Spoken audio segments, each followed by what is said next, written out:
Good morning, class 9 students. I welcome you all on this online platform provided by Jagriti Classes.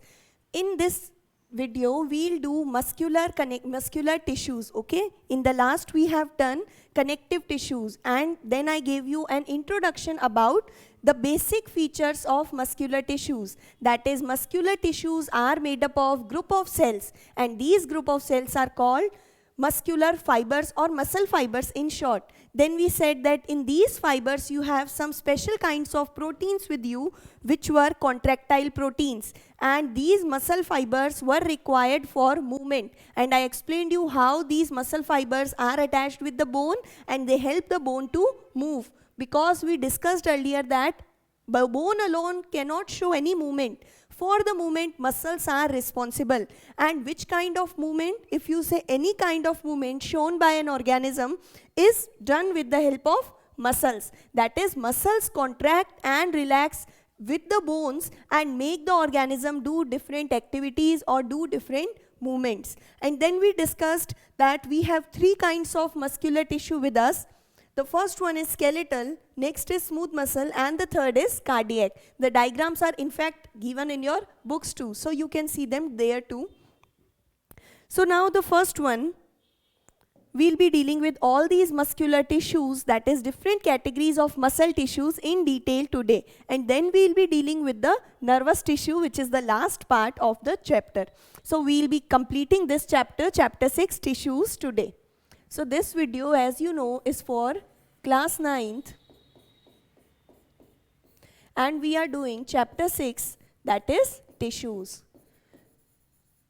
We have done this chapter in two parts. That is, firstly we have divided, we knew what do you mean by the term tissues. Tissues are a group of cells which perform a similar function and which have a similar shape. So these types of cells are called tissues. Now we said that tissues can be divided broadly into two categories on the basis of their location. Those tissues which are present in plants are called plant tissues. Those which are present in animals are referred to as animal tissues. So these are the two kinds of tissues. Then firstly we dealt with all kinds of plant tissues, that is different tissues present in plants. And then I made a flow chart of plant tissues. In the plant tissues, this I am just giving you a recap because in today's class we'll be dealing with types of muscular tissue, and then we'll be completing a very detailed short description about nervous tissue. So we have divided the plant tissue in a form of flow chart. That is, plant tissues can be of two categories, meristematic and permanent. Meristematic, which has dividing cells, and permanent, that is mature tissues which do not have the capacity of division. Meristematic were classified in three categories. Yes, which were the three categories? These categories were based on location. And the three categories were apical, lateral and intercalary. And then I told you in detail with the help of diagram also how to recognize different types of tissues.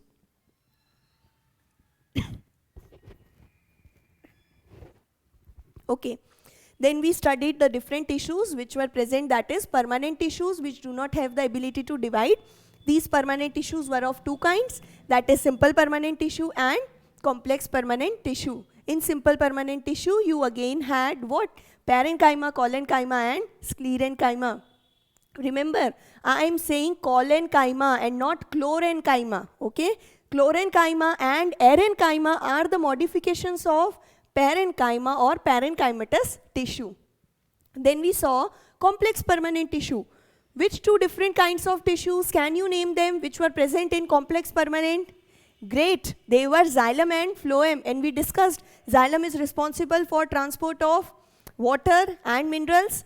Phloem is responsible for the transport of food. I told you phloem starts from the word fur and food also starts from fur letter. So these were all plant tissues which we discussed. Then we moved on to the animal tissues, that is tissues present in animals, and we saw the first category, epithelium, with its different types. Then we also saw connective tissues, okay? And according to the matrix, we divided connective tissue into various parts. Remember, which is known as the fat storing tissue? Yes, adipose is known as the fat storing tissues which is present under the skin. Now this is the third category which I gave the introduction about muscular tissue in the last section. Now we'll be dealing with three kinds of muscular tissue: skeletal, smooth and cardiac. So the first, you should know the three categories or the names of the categories, that is skeletal, smooth and cardiac. Now the next differentiating point, okay, the first one is these are known as skeletal. Why? Because these tissues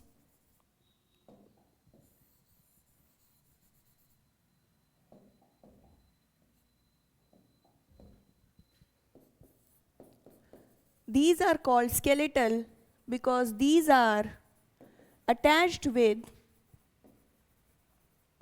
bones, and bones, group of bones, a systematic arrangement is called skeletal system. So these are attached with the bones and help in movement, okay, movement of organism, or it helps the organism to perform different activities. And I already told you how muscles attached with the bones help the bone to move. This has already been discussed in the last section. If you have not seen that, please go and see that video first. So skeletal muscles, these are the muscular tissues which are attached with the bones, and because they are attached with the bones, they are named as skeletal. So these are attached with the bones and help in movement of organism. It means it helps organism to perform different kinds of activities, and it helps the organism for undergoing locomotion. Locomotion is the movement of organism from one place to another place. So hence they are called as skeletal tissues. From the name itself you can see. Then the next point, okay, first we'll do the first point of our smooth muscular tissue also. So here the first point in smooth muscular tissue will be, these are not attached with any kinds of bones. So where are they present? If they are not attached to bones, these muscles do not help in movement. But I told you that muscular tissues, they help in movement. So which kind of movement do these smooth muscles or smooth muscular tissue show? Let's find out. These muscular tissues are present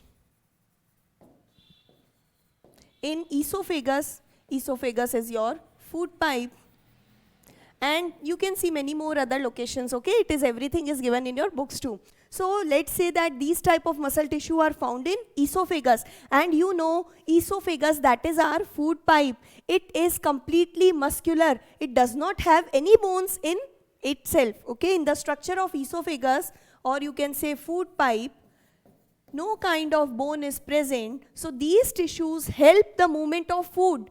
In esophagus, what does we need to move? Our food which we ingest or intake, this food needs to be transported from the mouth or buccal cavity to stomach and then to different organs. So these tissues, that is the smooth muscle tissue, they help in contraction. They contract and relax, which is also called as peristalsis movement. If you remember, the movement of food in esophagus or food pipe is with the help of muscular walls of esophagus, which contract and relax rhythmically, okay? That is one by one. Once they contract, then they'll relax. So this is also called peristalsis movement.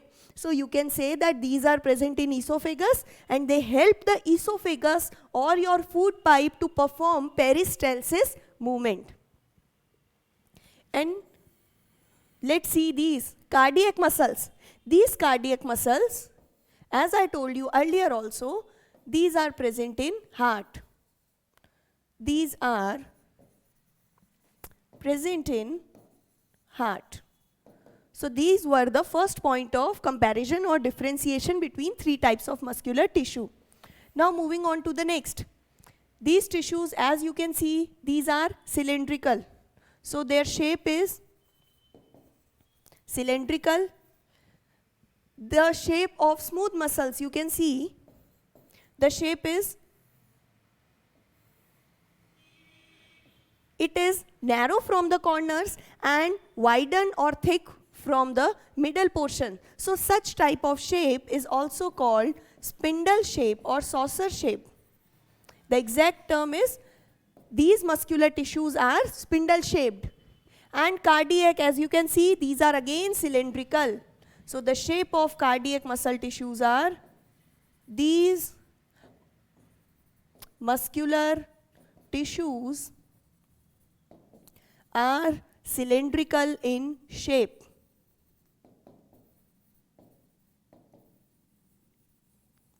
Okay? Then you can see the next point of difference. That is, are you able to see these structures, these circular structures? Yes, which I have darkened now with the marker. These circular structures are your nucleus. So you can see in the single cylindrical cell, that is in the single muscle tissue, what do you have? You have many nucleus present. So when many nucleus are present in a single cell or a single tissue, you call the condition to be multinucleate. These are your nuclei. The plural of nucleus is called nuclei. So we say that these skeletal muscular tissue, they are multinucleate in nature.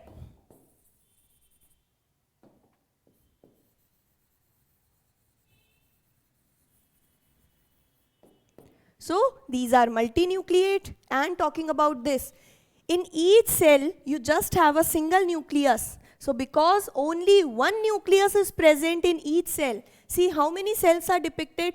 This is the first cell having one nucleus.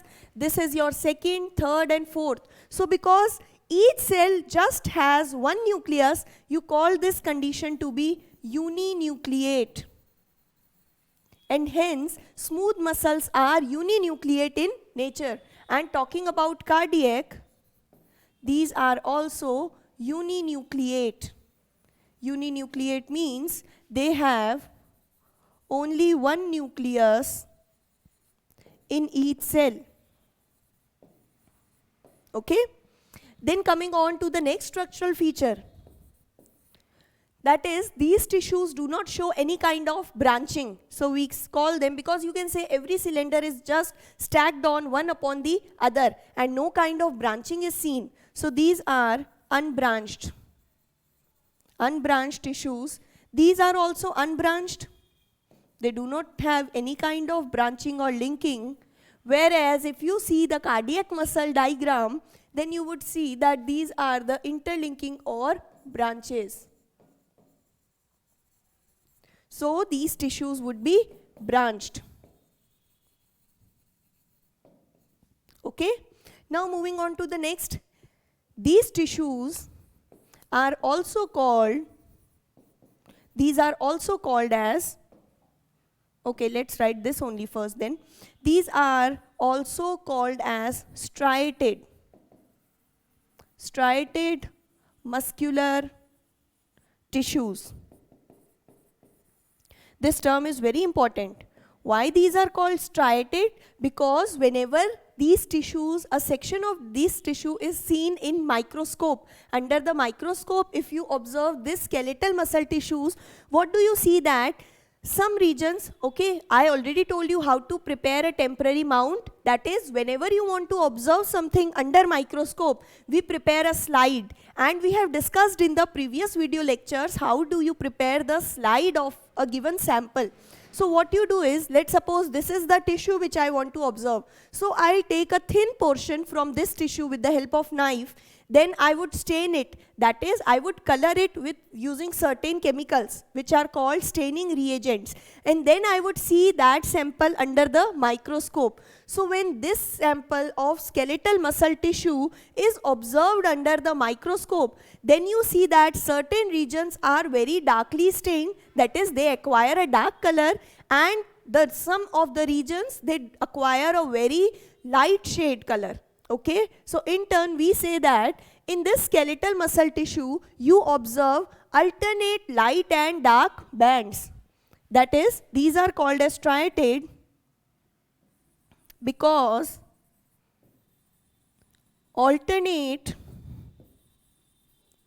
light and dark bands are present in these tissues. Okay, so because alternate light and dark bands are present in these tissues, these are known as striated, and these bands are also called striations.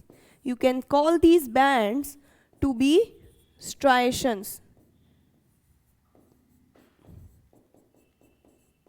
That is, if you try to observe these bands, okay? The first column was of your skeletal, the next was smooth. We are continuing with that points in this slide too. And the next one was cardiac. So in skeletal I told you that you have alternate arrangement of light and dark bands in your tissue. What do you mean by that? If you take your tissue sample, this is your tissue sample which you observed, then you will see that some of the regions are very darkly stained. Okay, and the alternate regions, that is leaving one space, these are very lightly stained or they acquire a very light color. So we say that these are your dark striations or dark bands, and these are your lighter bands. So these are the alternate light and dark bands. Alternate means coming one, then leaving a empty space between, and then coming after the one or the previous one. Okay, so these are, you have the presence of alternate light and dark bands, and these, and hence because of the presence of these bands which are also called striations, this muscular tissue is called striated muscular tissue. Now coming on to this, the smooth muscle is called unstriated. These are unstriated in nature because they do not have any kind of light and dark bands in their structure. And this is also, you can call it to be unstriated.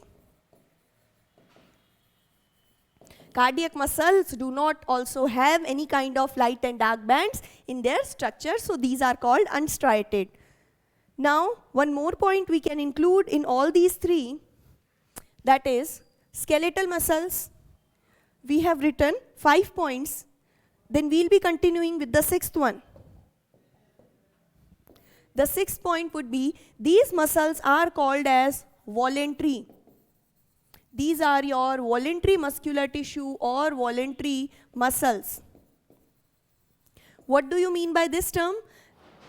Let's write down the 6th point in this too. In smooth muscles, these are called involuntary. And these cardiac are also involuntary tissues. Now, what do you mean by the term voluntary and involuntary? The tissues which you can move as per your own will or as per your wish, such tissues are called voluntary. Whereas the muscular tissues which is not under our control, okay? Like we said, cardiac muscular tissue. Where is cardiac tissue found? In the heart. So can you control the beating of your heart? No, you cannot control your heartbeat. So these tissues are called involuntary. Involuntary are the tissues which are not under our control. Such tissues are called involuntary in nature. And voluntary means the tissues which can be moved, or you can say which are under our control, we can move them wherever or whenever we wish to. Like skeletal tissues, everywhere wherever your bone is present and you can move, that is in your hands, in your legs, you can call them limbs. So in the hand, I can move my hand in whatever direction and whenever I want to move it. So these are what skeletal tissues, because this is voluntary. Voluntary means which can be moved as per our wish, or you can say our will, and these are under your control. If you do not want to move your hand, you will not move. If you want, then you can move your hand in whatever way you wish. But these smooth muscles, can you move your food pipe in whatever way you wish? If you say that you have ingested the food, but now can you say that, okay, I am not moving my food pipe now, the food is still in my throat or food pipe? No, it is not possible, because these tissues are involuntary in nature. Involuntary means they cannot be moved as per our control. So cardiac and smooth are involuntary compared to these skeletal, which are voluntary in nature. The seventh would be their functions. The function of skeletal tissue, it helps in the movement. And it helps in movement of what? Hands, legs, that is limbs. So this skeletal tissue helps in movement of limbs.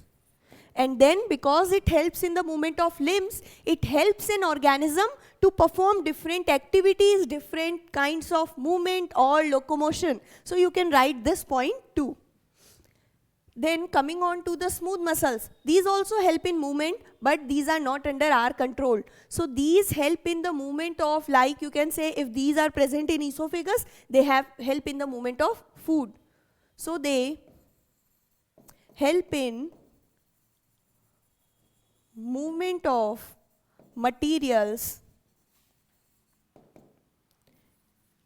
in the internal organs.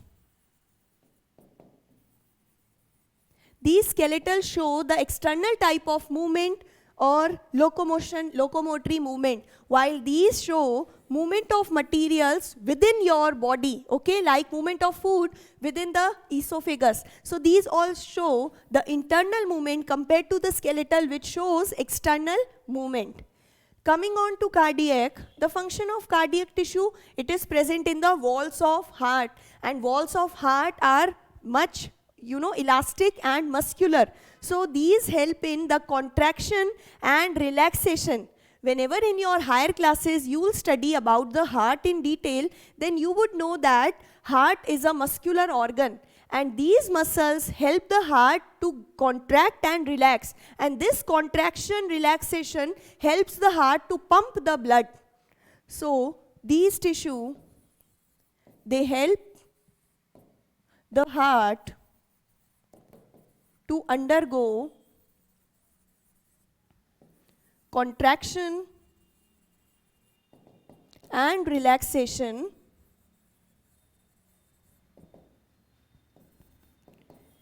in order to function normally. And what is the function of heart? If you can also write, I am writing in order to function normally. And what you can write? You can also write, it helps the heart to undergo contraction and relaxation in order to pump the blood from the heart to the organs or from the heart to the lungs, wherever the blood is required. So we can in short write that it helps the heart to function in a normal way. So this was a description of 3 kinds of muscular tissues. I have told them in a comparative account in the form of points, because I think this would be easier for you to understand and then to learn it, okay?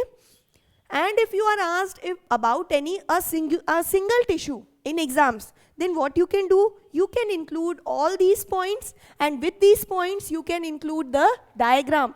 Remember, in biology, whenever you are asked a question, the diagram is of immense importance. You should draw the diagram.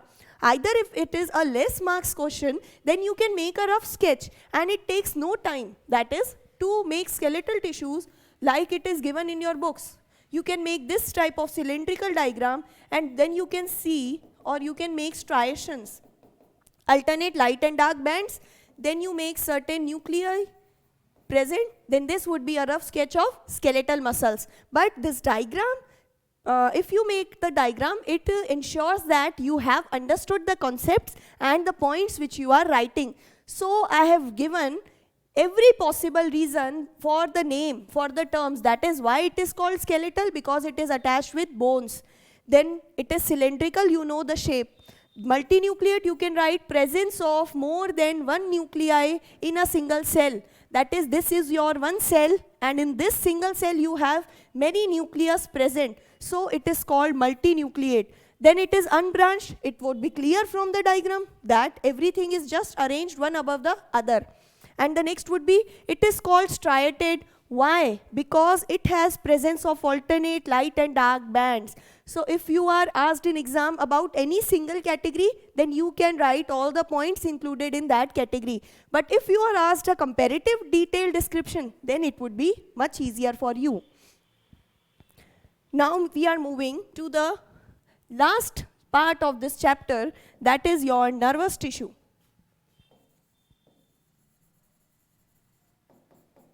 Okay, so this is nervous tissue. What is the general features of nervous tissue? Let's see. Again, nervous tissue, because it is a tissue, it would be made up of a group of cells. And the group of cells constituting or comprising your nervous tissue are called nerve fibers. Okay, and you can also call these nerve fibers as neurons. So these are the single unit of nervous tissue. If you are asked, what do you mean by the term neurons? So neurons, they are the unit cell or a single cell of your nervous tissue. Okay, because you know this neuron, they combine in huge numbers, that is in millions and lakhs, and they form a nervous tissue. Then you can say, where do you find these nervous tissue? So this tissue is present in brain.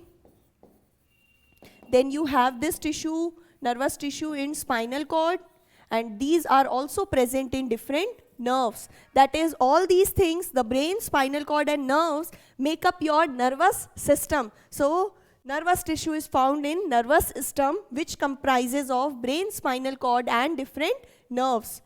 And then writing about the function. What is the function of this nervous tissue, or you can say this neuron? This is a structure of a single neuron, okay? And many number of these neurons connect together to form this nervous tissue. So neuron is a single cell or single unit in nervous tissue.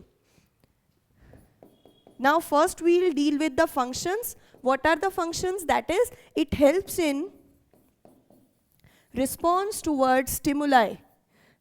It helps in responding towards stimuli. I hope you know what do you mean by stimuli or stimulus. Stimulus is any external change. Just giving you a brief idea, that is, if you get your hand by mistake on any hot plate or any hot pan, then what do? You instantly remove your hand. Why? Because whenever you touch something very hot, then everywhere in the body you have a network of nerves. So nerves get excited and they carry this message to your brain. And nerves are made up of what? Many number of neurons join together to form nerves. So these neurons carry the message into your brain. Then brain decides what action should be taken. That is, hand should be removed. And then it carries the signal. Again, the nerves carry this signal to the hand and you remove your hand. But this is so fast because this transport of message to the brain and then again the transport of decision to your hand takes approximately 0.1 seconds or very less time. Okay?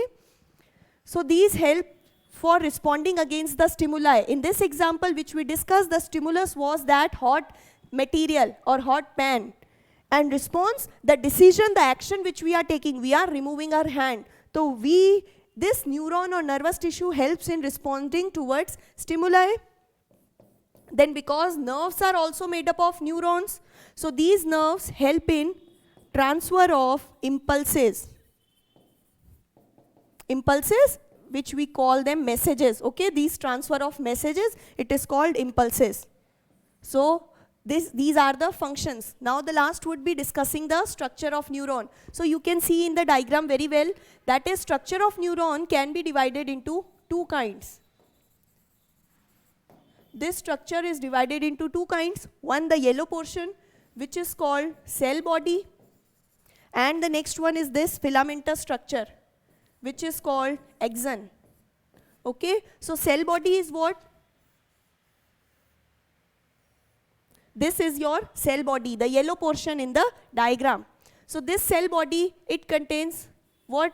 It contains a nucleus. You can write cell body contains nucleus. Then around the nucleus you have the presence of cytoplasm.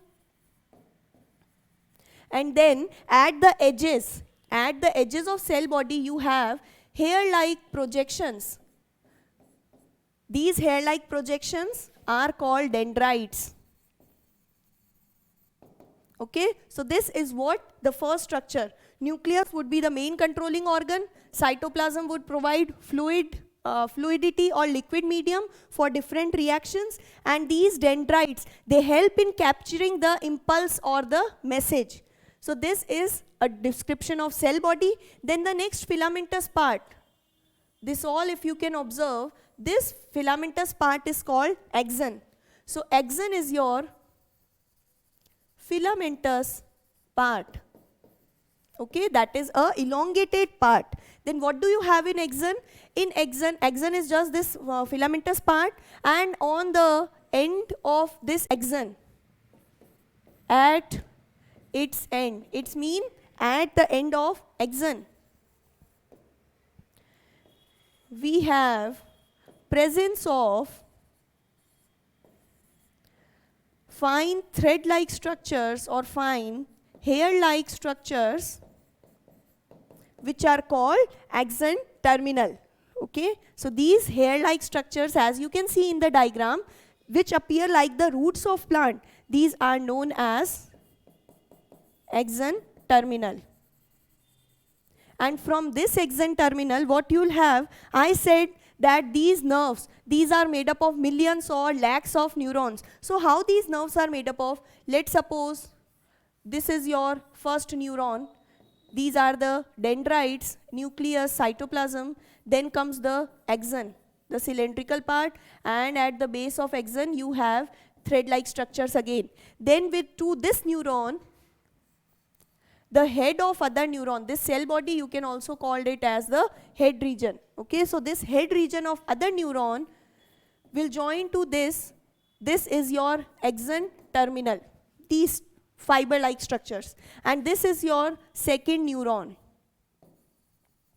So the first neuron with the help of axon terminal attaches with this second neuron with the help of its dendrites. Okay, so these make a connection, that is axon terminal of first joins with dendrites of the second neuron, and in this way lakhs of neurons are joined together and they form nervous tissue. So this was a detail about your nervous tissue. Now your chapter has been completed. Till now also, if you have missed any video, then do see each video, okay? And then coming to the last, if you have any sort of query or doubt, then you can ask us anytime. You can contact us. And this was a very detailed idea about the structure, functions, and what do you mean by the general characters of nervous tissue. This is the single unit of nervous tissue, that is your neurons. So this was whole idea about all the animal tissues given in your syllabus. From this unit, nothing has been deleted for the revised syllabus. And we are following the same pattern, that is your revised syllabus according to 2021. So again, if I recap it, then nervous tissue. Nervous tissue means this is a tissue, so you mean that this would be made up of a group of cells, and all the cells coming in the group would be similar in structure, similar in function. So each cell, the single cell of this nervous tissue is called nerve fiber, and the other name given to that cell is neuron. So neuron is the unit cell of nervous tissue. It is very important, this term is asked in examinations. What is neuron, or what do you call the unit cell or the single cell of nervous tissue? So you will write neuron or nerve fiber. Then this is present, nervous tissue would be present in nervous system, and nervous system comprises mainly of brain, spinal cord, and different nerves connecting or which are spread as a network throughout our body. Then the functions, this helps, these nerves or nervous tissue helps in responding towards stimuli. I gave you an example and explained you what do you mean by this term, response towards stimuli. And this is very fast response. We saw it takes only less than 1 second. Then it also helps in transfer of impulses. Impulses, in simpler terms, you can say messages. The transfer of messages and signals throughout the body, from the organ to the brain, and again from the brain to the organ, or you can also say from the organ to spinal cord and then again to the organ, is helpful or is done using these neurons. Then we said that in the nerves you have millions of neurons present, so these neurons are attached in the following manner. Then talking about the structure, this structure can be explained by dividing it into two parts. You have the head part of neuron. This is your head part, which is called cell body. And this cell body contains nucleus, cytoplasm, and hair-like projection. Dendrites are the hair-like or thread-like projections on cell body, on the edges of cell body. Then next you had axon. Axon is this part. As you can see, the connecting point between cell body and axon is also regarded as axon hillock. So this is just this point, wherever the axon joins with your cell body. This point is called axon hillock. Then this filamentous pink structure is axon, and at the ending you have axon terminals. So these are the parts present in axon, and the axon terminals are very thin thread-like structures which you have. So this was a detailed description about whole chapter tissues present in plants as well as in animals. I hope now you have done with this chapter and you have understood with me, but if you have any doubts, you can ask us. Thank you for joining the class today, and stay tuned for more interesting and conceptual lectures of class 10th, okay, and 9th and 10th. Thank you for joining the class today. Stay home, stay safe. Thank you.